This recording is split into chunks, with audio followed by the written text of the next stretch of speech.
کرنے والے صفا سے مروہ کی طرف رخ کر رہے ہیں۔ اور آپ سامنے جو گرین لائٹ دیکھ رہے ہیں، یہی وہ جگہ ہے جس جگہ پہ حاجرہ رضی اللہ عنہ آج سے 1000 سال پہلے اس کے درمیان دوڑ لگایا تھا۔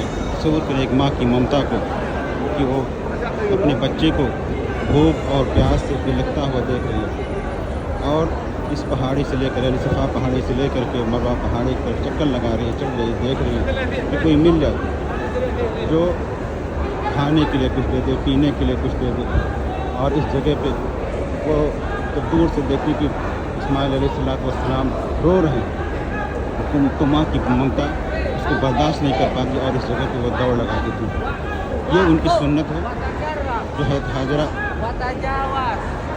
نے اس جگہ پہ دوڑ لگائی تھی۔ گرین لائٹ ہے یعنی وہ جگہ ہے، اسی کے درمیان انہوں نے دوڑ لگائی تھی۔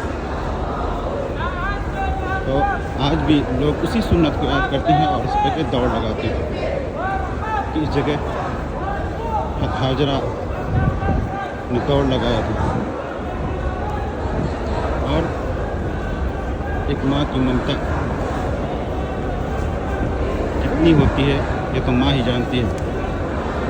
ان کی اس ادا کو، ان کی اس دوڑ کو جو انہوں نے صفا سے لے کر کے مروہ اور مروہ سے لے کر کے صفا تک وہ چکر لگایا تھا پانی کی تلاش میں، کھانے کی تلاش میں، ان کے اس عمل کو اللہ رب العزت نے قیامت تک کے لیے باقی رکھا۔ اور جو کوئی بھی شخص عمرہ کرنے کے لیے آتا ہے یا حج کرنے کے لیے آتا ہے تو وہ صفا اور مروہ کا چکر لگاتا ہے۔